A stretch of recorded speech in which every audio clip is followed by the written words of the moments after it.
आज हमारी first lab है डेव सी प्लस प्लस पे हम लोग काम करेंगे। हमारे सॉफ्टवेयर का नाम है डेव सी प्लस प्लस। ठीक है, जब भी हम प्रोग्रामिंग लैंग्वेज कोई भी एग्जीक्यूट करते हैं तो उसको आप एक प्रोग्राम के अंदर, एक सॉफ्टवेयर के अंदर लिखते हो, वो आपके पास सॉफ्टवेयर कहलाता है कंपाइलर। कंपाइलर का मकसद क्या होता है, जो भी आप programming language, high level language लिख रहे हो, वो उसको मशीन लैंग्वेज यानी 0-1 में कन्वर्ट करता है। ठीक है, मशीन लैंग्वेज भी एक प्रोग्रामिंग लैंग्वेज है, लेकिन अगर आप 0-1-1-0 की इंस्ट्रक्शन लिखना जो है वो मुश्किल होता है।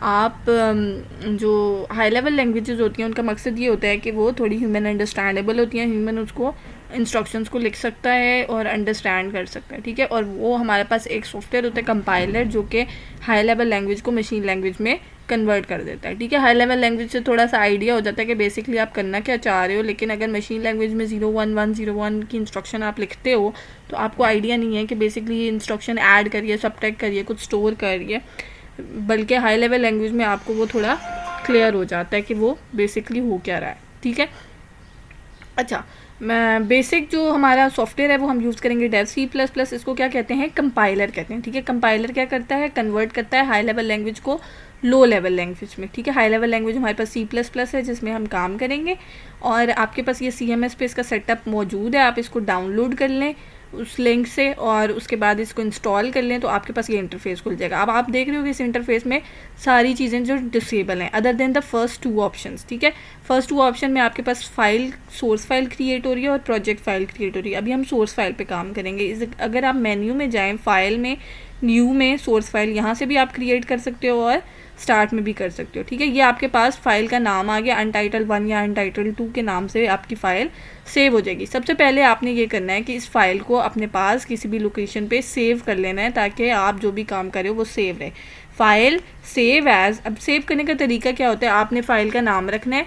ठीक है, फॉर एग्जाम्पल आप इसका नाम रखते हो फर्स्ट लैब या लैब 1। ठीक है, और यहाँ से C plus plus source file already selected है, अगर नहीं सिलेक्टेड तो आप उसको कर लें, अदरवाइज जो है वो ये बाय डिफ़ॉल्ट सिलेक्ट होती है। अदर ऑप्शंस भी होती हैं, हेडर फाइल कैसे बनाते हैं, रिसोर्स फाइल या सी फाइल, लेकिन अभी हम सी प्लस प्लस पे काम करें इसलिए आप इसको ऐसे ही रहने दें और इसको आप सेव कर लें। ठीक है, इसके बाद आपने क्या करना है, इस फाइल को सेव करके आपने इसके अंदर कोड लिखना है, जो हमारा कोड हमने अंडरस्टैंड किया था। उससे पहले ये अभी आपके पास जो है वो इतना विजिबल नहीं होगा, तो इसका साइज़ हम इंक्रीज़ कर सकते हैं। ये ऑप्शनल है, अगर आप सीखना चाहते हैं आप टूल्स में जाएं, यहाँ पे एडिटर ऑप्शंस होता है। एडिटर ऑप्शंस में आपके पास यहाँ पे फ़ॉन्ट का साइज़ होता है, आप इसको इंक्रीज़ कर सकते हैं ताकि ये आपके पास थोड़ा व्यूएबल हो। इसको ओके कर देंगे तो आपके पास ये साइज़ इंक्रीज़ कर गया। ठीक है, अब हमने जो बेसिक स्ट्रक्चर सीखा था सी प्लस प्लस का, किस तरीके से हम प्रोग्राम लिखते थे, हम लिखते थे हैश इंक्लूड आईओ स्ट्रीम। ये आईओ स्ट्रीम बेसिकली क्या है, इनपुट आउटपुट स्ट्रीम है जो कि आपके पास प्रोग्राम में ऐड होती है। इसमें आपके पास सी प्लस प्लस के सारे फंक्शन डिफाइन होते हैं और इनके थ्रू जो भी हम सी प्लस प्लस में कोड लिखेंगे वो आईओ स्ट्रीम के से अंडरस्टैंडेबल होगा। फिर हम मेन का फंक्शन लिखते हैं, इंट मेन। ठीक है, और फिर मेन हमारे पास हमेशा कर्ली ब्रैकेट से स्टार्ट और कर्ली ब्रैकेट पे एंड होता है। चूँकि मेन से पीछे हमने इंट लिखा है, इंट आप लोगों को आइडिया होगा इंट क्या होता है, एक नंबर होता है, इसलिए मेन एंड कब होगा, जब हम कोई रिटर्न स्टेटमेंट लिखेंगे और इस रिटर्न में हम कोई इंटीजर रिटर्न कर देंगे। वो इंटीजर 1 भी हो सकता है, 0 भी हो सकता है, कुछ भी हो सकता है। ठीक है, अब आपने जितनी भी इंस्ट्रक्शन लिखनी है वो आपने इन कर्ली ब्रैकेट के अंदर लिखनी है और इस रिटर्न 0 से पहले लिखनी है। ठीक है, सबसे पहले ये हमारा बेसिक स्ट्रक्चर बन गया। अब हमारे बेसिक स्ट्रक्चर में कोई सिंटेक्स एरर नहीं है। सिंटेक्स का क्या मतलब होता है कि हमने सही वे लिखा है, हमने curly brackets, round brackets, name सारे सही यूज़ किए हैं।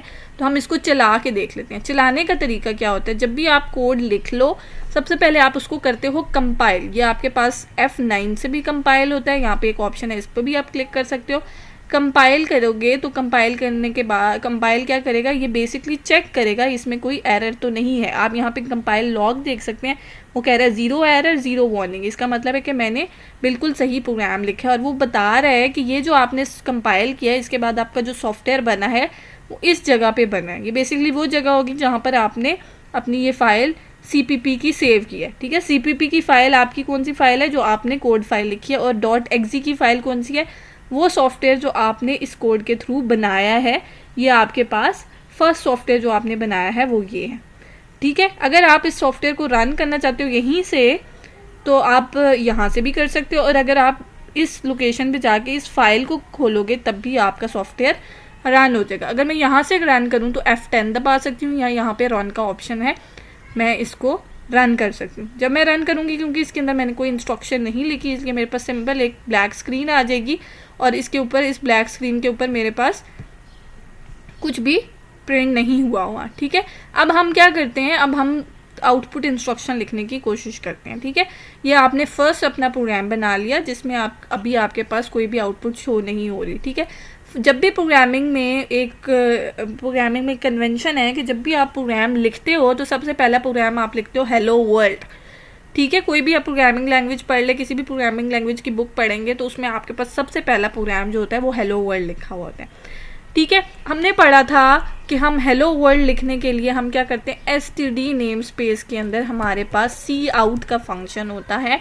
सी आउट का फंक्शन क्या करता है, हमारे पास इसके आगे हमारे पास इंसर्शन ऑपरेटर होता है, यानी शिफ्ट ऑपरेटर होता है, और उसके आगे डबल कोट्स के अंदर हम जो भी चीज़ लिखते हैं वो मेरे पास स्क्रीन के ऊपर एग्जैक्टली वैसे ही प्रिंट हो जाएगी। जैसे मैंने एच कैपिटल लिखा है तो एच कैपिटल होगा, डब्ल्यू कैपिटल लिखा है डब्ल्यू कैपिटल प्रिंट होगा, एक्सक्लेमेशन मार्क, स्पेस, सारी चीज़ें इसी तरीके से प्रिंट होंगी।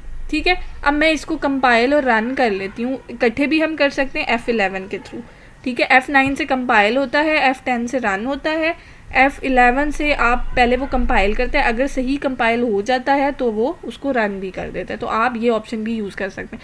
यहाँ पे आप देखोगे स्क्रीन के ऊपर हेलो वर्ल्ड प्रिंट हुआ आ गया। यहाँ पर हेलो वर्ल्ड की बजाय आप अपना नाम भी प्रिंट कर सकते हैं। ठीक है,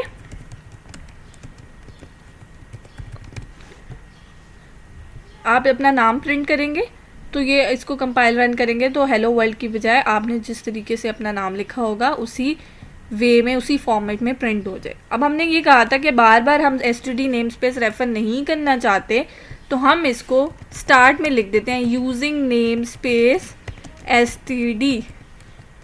ठीक है, ये भी वही काम करेगा जो कि हमारे पास प्रीवियस काम कर रहा था कि मेरा नेम जो है वो स्क्रीन के ऊपर प्रिंट कर देगा।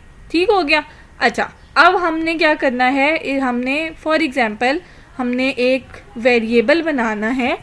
ठीक है, वेरिएबल में मैंने कोई भी चीज़ आप सेव कर सकते हो। फॉर एग्जांपल मैंने वेरिएबल में एक लकी नंबर सेव किया। ठीक है, मैं उसका नाम रख लेती हूँ लकी नंबर। ठीक है, ये एक अच्छी प्रैक्टिस होती है कि जब भी आप वेरिएबल का नाम लिखो तो आप जब भी एक वर्ड के बाद दूसरा वर्ड अगर कंबाइन करके लिख रहे हो तो आप दूसरे वर्ड का फर्स्ट लेटर कैपिटल लिख दो। ठीक है, उससे ये होगा कि आप, चूँकि हम वेरिएबल के नेम में स्पेसेस नहीं लिख सकते इसलिए इसको रीड करना आसान होगा। अगर मैं इसको पढ़ूंगी तो लकी नंबर। ठीक है, ये एक प्रोफेशनल प्रैक्टिस है, ज़रूरी नहीं है आप इसका नाम ए लेना चाहते हैं आप ए भी ले सकते हैं, वो भी आपका नाम बिल्कुल वैलिड है। ठीक है, अब मैं यहाँ पे प्रिंट कराना चाहती हूँ माय लकी नंबर इज। ठीक है, और आगे मैंने लकी नंबर प्रिंट कराना है तो मैं सी आउट लकी नंबर, लकी के स्पेलिंग मैंने ऊपर गलत लिख दिए। ठीक है, जो स्पेलिंग आपने ऊपर लिखने हैं वही नीचे लिखने हैं। ठीक है, अगर गलत लिखे हैं तो नीचे भी गलत लिखें, और जो अपर केस और लोअर केस है आपने अपर केस और लोअर केस को फॉलो करना है, एग्जैक्टली वही नाम लिखना है। इसलिए नाम थोड़े शॉर्ट लिखें ताकि आपको इतनी ज़्यादा प्रॉब्लम ना हो। ठीक है, अब मैं इसको रन करूँगी तो क्या होगा, मेरे पास नाम के साथ ही बिल्कुल ये प्रिंट हो जाएगा माय लकी नंबर इज़ 0। अब 0 क्यों प्रिंट हुआ है, क्योंकि मैंने लकी नंबर के अंदर कोई नंबर सेव नहीं किया। अगर किसी इंटीजर के अंदर कोई नंबर सेव ना किया जाए तो C++ में बाय डिफ़ॉल्ट उस इंटीजर के अंदर 0 सेव हो जाता है। अगर मैं इसके अंदर 5 सेव करूँगी तो मेरे पास स्क्रीन पे क्या प्रिंट होगा, माय लकी नंबर इज़ 5। जो भी मेरे पास वेरिएबल के अंदर वैल्यू होगी वही प्रिंट होगी। एक चीज़ याद रखें, जब भी वेरिएबल नेम लिखेंगे उसको डबल कोट्स के अंदर नहीं लिखेंगे। जो टेक्स्ट आपने प्रिंट कराना है वो आप डबल कोट्स के अंदर लिखते हो, वेरिएबल नेम आप नहीं लिखते। ठीक है। अब आप ये देख रहे हो कि आपके पास ये एग्जैक्टली वैसे ही प्रिंट हो रहा है। अगर आप चाहते हो कि नाम के बाद ये नेक्स्ट लाइन में प्रिंट हो तो आप क्या करोगे, इसमें यहाँ पर एंड एल ऐड करोगे। एंड एल क्या करता है, नेक्स्ट लाइन पे शिफ्ट कर देता है आपके टेक्स्ट को। ठीक है, एंड एल आपके पास क्या कर रहा है, बिनते अब्दुल्ला के बाद उसने एक न्यू लाइन क्रिएट की, उसके बाद माई लकी नंबर इज़ 5। अगर आप चाहते हो कि इसके बीच में एक और स्पेस आए, आप एंड एल फिर से लगा सकते हो। तो ये क्या होगा, एक लाइन आपके पास क्रिएट होगी, उसके बाद एक लाइन एम्प्टी होगी और फिर उसके बाद ये प्रिंट हो जाए। ठीक है। अच्छा, अब आप ये अलग-अलग स्टेटमेंट लिखने की बजाय आप इस लकी नंबर को कंबाइन भी लिख सकते हैं। ठीक है, जब भी आपने कैस्केड करना है, कंबाइन करना है एक से ज़्यादा इंस्ट्रक्शन को, तो आप सी आउट के बाद ये इंसर्शन ऑपरेटर दोबारा से लगाओ और उसके बाद आप जो भी चीज़ प्रिंट कराना चाहते हो वो आप प्रिंट करा सकते हो। ठीक है, ये आपके पास डिफरेंट मेथड्स थे कि आप किस किस तरीके से स्क्रीन के ऊपर प्रिंट करा सकते हैं। ठीक है, ये आपने वेरिएबल बनाया इंटीजर का, उसमें आपने अपना नंबर सेव किया और नंबर सेव करने के बाद आपने उसको स्क्रीन के ऊपर प्रिंट करा दिया। ठीक है, अब फॉर एग्जांपल मैं एक कैरेक्टर लेना चाहती हूँ, कैरेक्टर एस नेम यानी स्टार्ट नेम। स्टार्ट नेम का क्या मतलब है, कोई भी मेरा नेम किस लेटर से स्टार्ट होता है। ठीक है, अब जब भी हम कैरेक्टर सेव करते हैं, कैरेक्टर वेरिएबल सेव करते हैं, तो उसको हम सिंगल कोट्स के अंदर, याद रखें सिंगल कोट्स के अंदर सेव करते हैं। ठीक है, my name start with I, तो मैंने इसके अंदर आई सेव कर दिया। कैरेक्टर वेरिएबल की लेंथ सिर्फ 1 होती है, 1 से ज़्यादा आप इसमें एंटर नहीं कर सकते। तो मैं यहाँ पर एक और इंस्ट्रक्शन ऐड कर सकती हूँ। अब मेरे पास यहाँ पर मैं ज़रूरी नहीं है कि मैं इसी के बाद एंड लाइन लगाऊँ। अगर मैं शुरू में एंड लाइन लगाऊँ तो इसका क्या मतलब है, पहले एक लाइन क्रिएट करें उसके बाद आगे लिखें। ठीक है, तो मैं लिख देती हूँ my name start with S name. ठीक हो गया। तो इसके क्या होगा, आपके पास स्क्रीन पे क्या प्रिंट होगा, पहले फर्स्ट नेम मेरा नेम प्रिंट होगा, उसके बाद एक लाइन स्पेस प्रिंट होगी, उसके बाद एक एम्प्टी लाइन प्रिंट होगी, उसके बाद मेरे पास my lucky number is print होगा, उसके बाद लकी नंबर के अंदर जो भी वैल्यू होगी 5 है तो 5 प्रिंट हो जाएगी।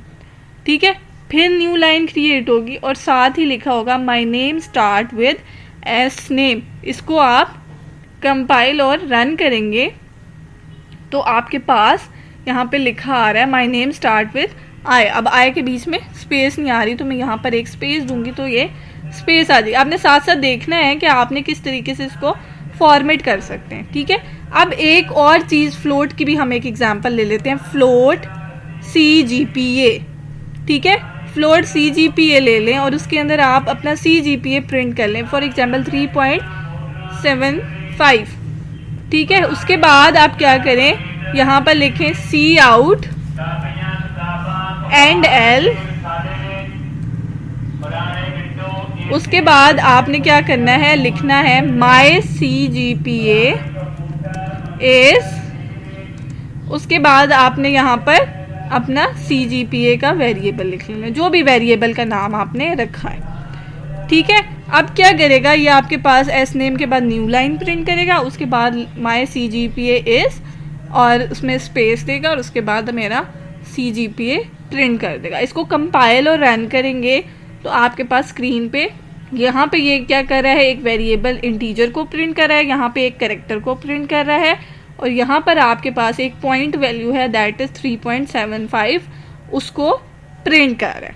ठीक है, अब ये तो आपके पास एक ऐसा सॉफ्टवेयर आपने बना लिया जिसमें आपने चीज़ें डिफ़ाइन कर दी और वो डिफ़ाइंड चीज़ें जो हैं वो आपके पास प्रिंट हो रही। ठीक है, फॉर एग्जांपल मैं चाहती हूँ कि आप एक ऐसा सॉफ्टवेयर बनाओ जिसमें आप यूज़र से पूछो उसका लकी नंबर, उसका नाम का फर्स्ट लेटर और उसका CGPA और उसको स्क्रीन के ऊपर प्रिंट करो।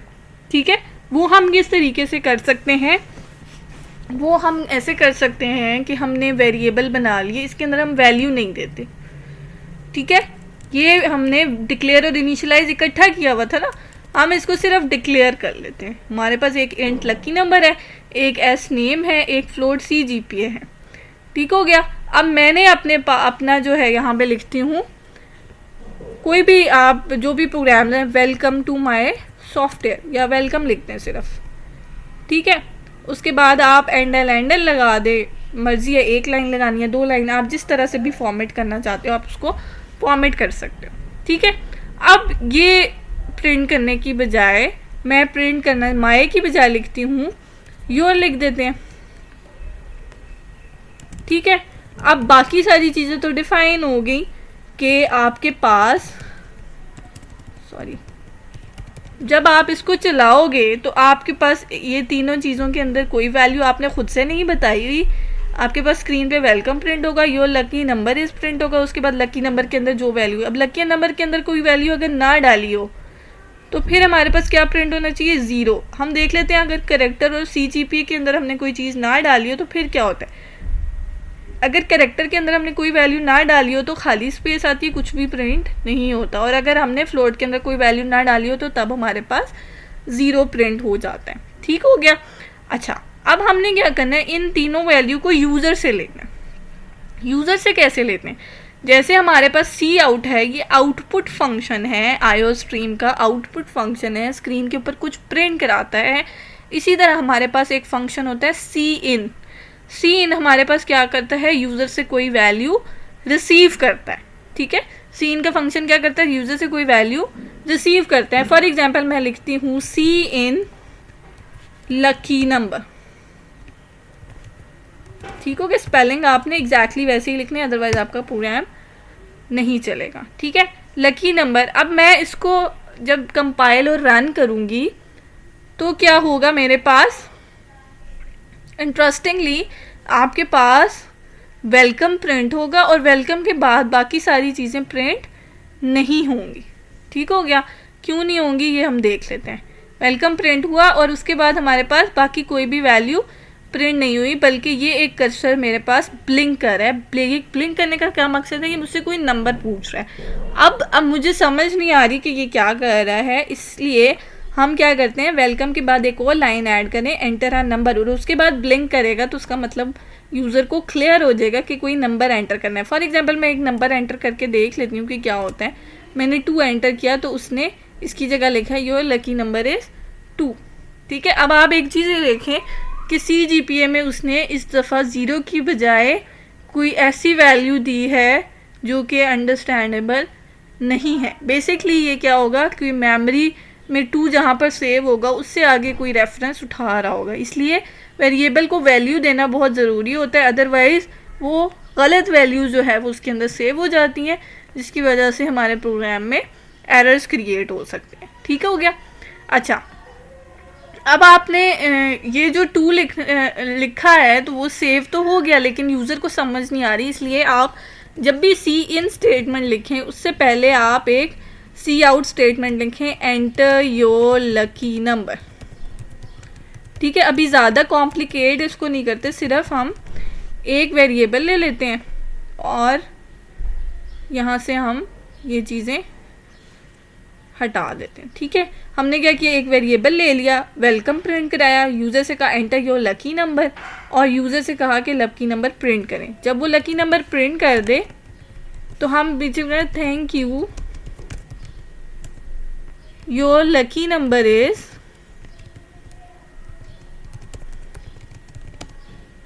ठीक है, उसके बाद आपके पास यहाँ पर लकी नंबर प्रिंट हो जाए। ठीक है, अब देखते हैं क्या होता है। अब आपके पास जब आप इसको कंपाइल करेंगे, स्पेलिंग गलत है, देखें स्पेलिंग गलत है। कैसे, उसने कहा luck number is not declared in this scope. ठीक है, इसका क्या मतलब है कि मैंने लक नंबर नहीं बल्कि लकी नंबर लिखा था, तो मैंने वाई इसमें मिस कर दिया। अब इसको कंपाइल और रन करूँगी तो मेरे पास स्क्रीन के ऊपर क्या प्रिंट होगा, एंटर योर लकी नंबर, आगे ब्लिंक हो रहा है। ठीक है, ये ज़्यादा मीनिंगफुल हो गया, यूज़र को समझ आ रहा है कि हाँ मैंने लकी नंबर एंटर करना है। मैंने जैसे ही लकी नंबर एंटर किया वो लिखा गया thank you your lucky number is 5। इसी तरीके से आप जो हैं वो करेक्टर्स और CGPA को भी लिख सकते हो, एंटर योर CGPA, और CGPA आप ले सकते हो, और इसी तरह एंटर योर करेक्टर, तो आप करेक्टर ले सकते हो, ठीक है। और सी इन आपने लकी नंबर की बजाय एस नेम लिखेंगे। तो अभी पहला टास्क आपका ये है कि आप इस तरीके से इसको करके देखें, करेक्टर और फ्लोट को गेट करके देखें और उसको प्रिंट करा के देखें, ठीक है। बाकी टास्क आपके लैब मैनुअल में मेंशन हुए हैं, वो आपने देखने हैं और आपने उनको ट्राई करना है, ठीक है। फॉर्मेटिंग किस तरीके से आप कर सकते हो, एंड एल आपने प्रिंट करना है, स्पेसेस आप इसके अंदर 2 स्पेस दोगे तो 2 प्रिंट हो जाएंगी, ठीक है। इन सारी चीज़ों को आपने ज़रा ट्राई करके देखना है कि वेरिएबल किस तरीके से बनाते हैं और उन वेरिएबल्स को स्क्रीन पे प्रिंट कैसे करते हैं। और अगर उस वेरिएबल की वैल्यू आपने यूज़र से लेनी हो, यानी आप चाहते हो कि यूज़र जो वैल्यू एंटर करे वो मेमोरी में जाकर सेव हो और अब जब हमें चाहिए हो तो हम प्रिंट करें, तो वो आप किस तरीके से कर सकते हैं, ठीक है। अब आप इसको ट्राई करें और कोई भी क्वेश्चन है तो फिर आप मुझसे पूछ सकते हैं। Thank you so much.